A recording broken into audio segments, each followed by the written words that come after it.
सुप्रभात छात्रों। इसके पहले लेक्चर में हमने आलोचना के जो प्रकार है उसके बारे में चर्चा की थी। आज हम आलोचक के जो गुण है उसके बारे में चर्चा करेंगे।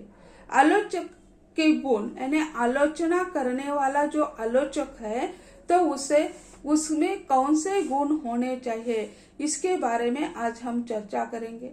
आलोचना का निर्माण करते समय आलोचक को जीवन संबंधी, राजनीति, सामाजिक, सांस्कृतिक, धार्मिक, आर्थिक एवं वैज्ञानिक पद्धतियों पर ध्यान देना पड़ता है। यानी जो आलोचक जो है उसे किसी कृति की आलोचना करने के लिए बैठना है तो उस कृति की आलोचक को जीवन संबंधी, राजनीतिक, सामाजिक, सांस्कृतिक, धार्मिक, आर्थिक एवं वैज्ञानिक जो परिस्थितियां है उसी समय की उसका ध्यान देना पड़ता है, उसके पृष्ठभूमि में जाना पड़ता है।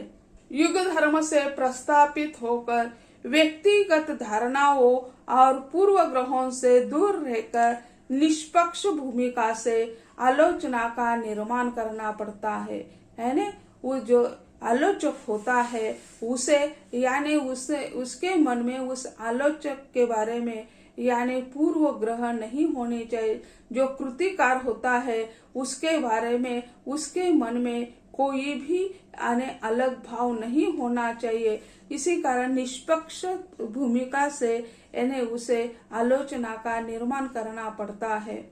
इसलिए आलोचक में कई गुण अपेक्षित है। जैसे न्यायाधीश जो होता है उसे पूर्व पीढ़ी का ज्ञात हो तो भी वह उसका प्रयोग नहीं करता है, तो उसी तरह आलोचक जो होता है उसे भी कार्य करना पड़ता है।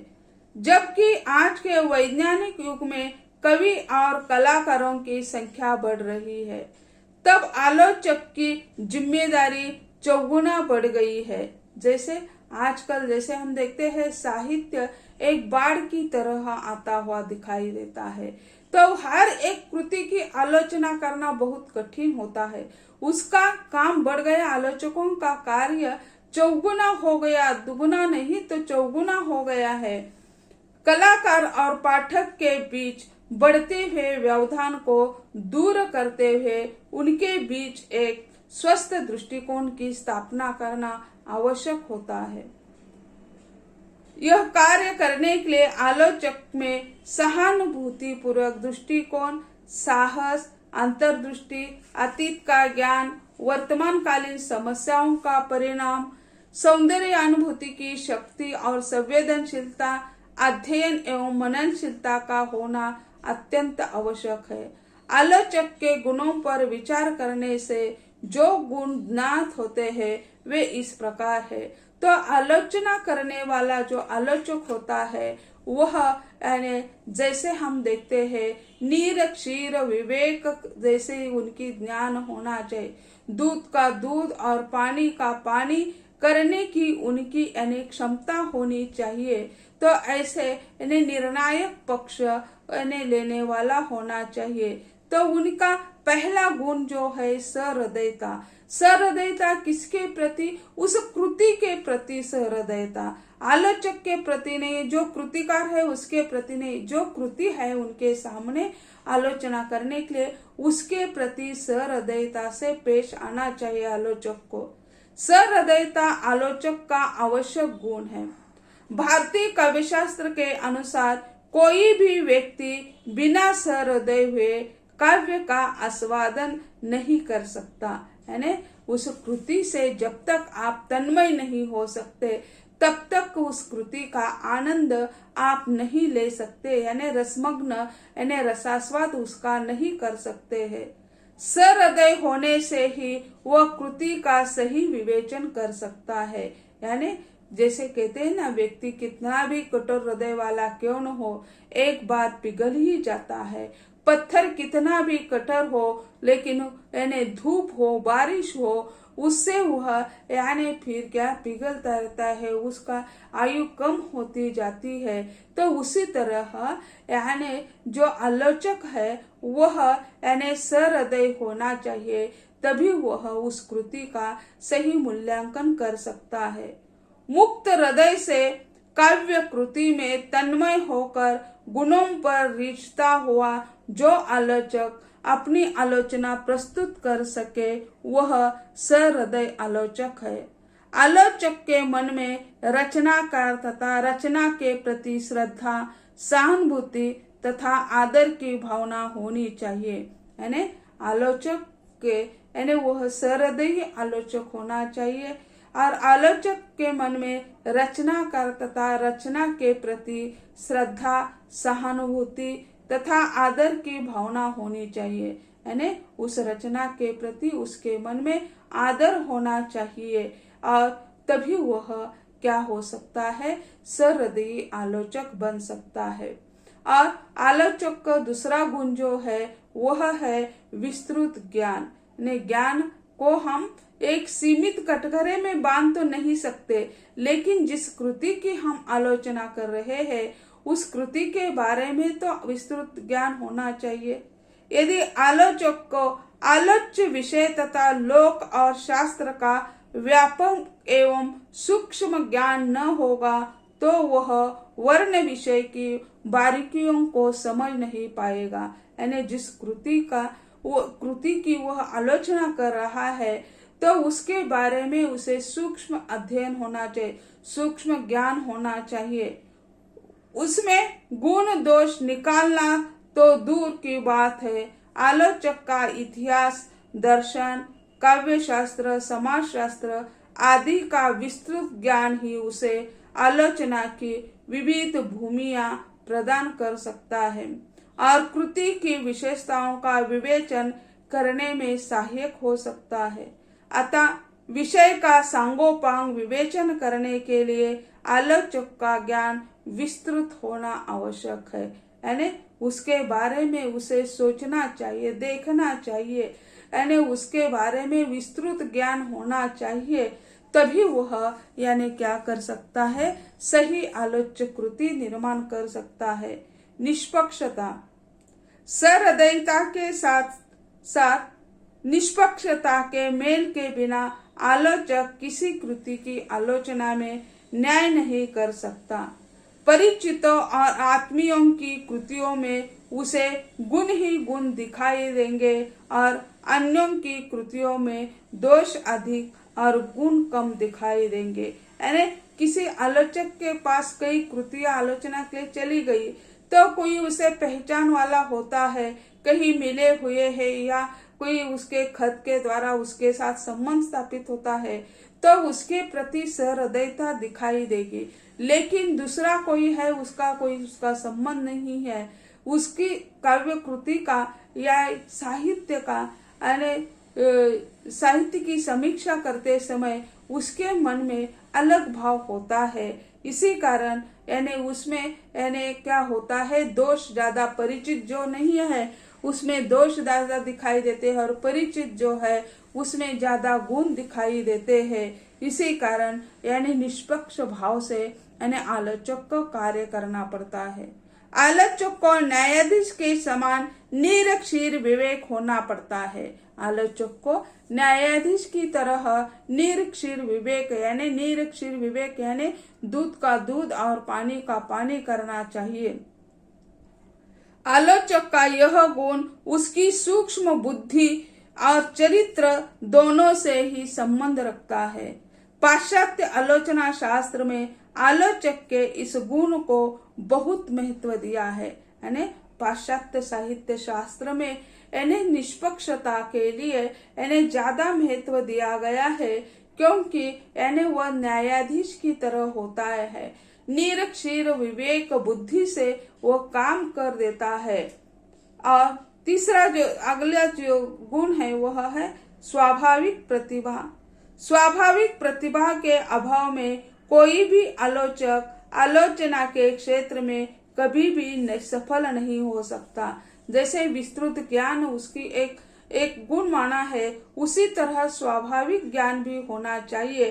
तो स्वाभाविक प्रतिभा के अभाव में आलोचक जो है सही ढंग से आलोचना नहीं कर सकता या अपने क्षेत्र में वह सफल नहीं बन सकता है। स्वाभाविक प्रक्रिया के बल पर ही एक आलोचक अपने कथन, निर्णय या मत को सामर्थ्यपूर्ण और प्रभाव उत्पादक बना सकता है। इसी कारण हमारे यहाँ काव्योत्पादन और काव्यलोचन दोनों प्रतिभा को बहुत ही महत्व दिया जाता है। और हमारे यहाँ प्रतिभा के दो भेद माने जाते हैं। भारतीय साहित्य शास्त्र में प्रतिभा के दो भेद होते हैं, कार्यत्री प्रतिभा और भावयत्री प्रतिभा। तो कार्यत्री प्रतिभा का संबंध कवि से होता है और भावयत्री प्रतिभा का संबंध भावक या आलोचक से होता है। यानी कार्यत्री प्रतिभा यानी कार्य करने वाली प्रतिभा, काव्य कृति का निर्माण करने वाली यह कवि है और इसके आधार पर यानी कार्यत्री और भावयत्री, भाव यानी पाठक या आलोचक, आलोचना करने वाला आलोचक होता है, उसके भाव उसकी प्रतिभा मानी जाती है। और अगला जो गुण है वह अंतर्दृष्टि यानी अंतर्दृष्टि। आलोचक में अंतर्दृष्टि का होना यानी अत्यंत महत्वपूर्ण माना जाता है।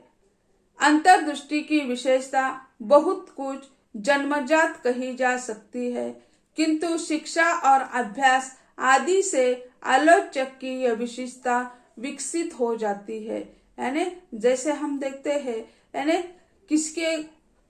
किसी के पास जन्मजात होती है और किसी के पास नहीं है, तो वह अध्ययन से, पढ़ाई से, शिक्षा दीक्षा से वह यानी अंतर्दृष्टि प्राप्त कर सकता है। आलोचक अपनी इस विशेषता के कारण सच्ची आलोचना में समर्थ हो सकता है, क्योंकि आलोचक का कर्तव्य है कि कवि के द्वारा की गई जीवनाभिव्यक्ति को पाठक पर पहुंचा देना। आलोचक का यह लक्ष्य तभी पूर्ण हो सकता है जब उसमें सूक्ष्म अंतर्दृष्टि हो। यानी सूक्ष्म अंतर्दृष्टि कब, जब वह पाठक के पास पहुंच जाता है। आलोचक जो है कवि के हृदय को छू लेता है। कवि का हृदय यानी उस कृति की जो आत्मा है उसको छू लेता है, उसमें से कुछ बाहर निकालने का काम कर देता है। आलोचक का यह लक्ष्य तभी पूर्ण हो सकता है जब उसमें सूक्ष्म अंतर्दृष्टि हो। हडसन तथा प्लेटो ने आलोचक के इस गुण को काफी महत्वपूर्ण माना है। यानी अंतर्दृष्टि जो है उसके लिए हडसन और प्लेटो ने अत्यंत महत्वपूर्ण माना है। अगला जो गुण है वह है शिक्षा और कवित्व शक्ति। यानी शिक्षा से यानी क्या होता है, बुद्धि में विकास होता है। अनेक अलग अलग शाखाएं उसमें पढ़ने के कारण उसके ज्ञान में वृद्धि होती है। इसी कारण शिक्षा और कवित्व शक्ति होनी चाहिए। आलोचक को भी कवि के समान शिक्षित होना चाहिए। स्कॉट जेम्स के अनुसार आलोचक को उसी भूमिका तक पहुंचने की चेष्टा करनी चाहिए जिस भूमिका पर कवि रहता है। यह तभी हो सकता है जबकि आलोचक कवि के समान शिक्षित हो। यानी आलोचक कवि के समान शिक्षित हो, तब उस कृति की आलोचना वह कर सकता है। हडसन ने भी आलोचक के शास्त्र ज्ञान की अपेक्षा पर जोर दिया है। यानी प्लेटो हो, हडसन हो, तो उन्होंने उसको यानी क्या माना है, यह महत्वपूर्ण माना है। शिक्षा और कवित्व शैली या शक्ति उसमें होनी चाहिए।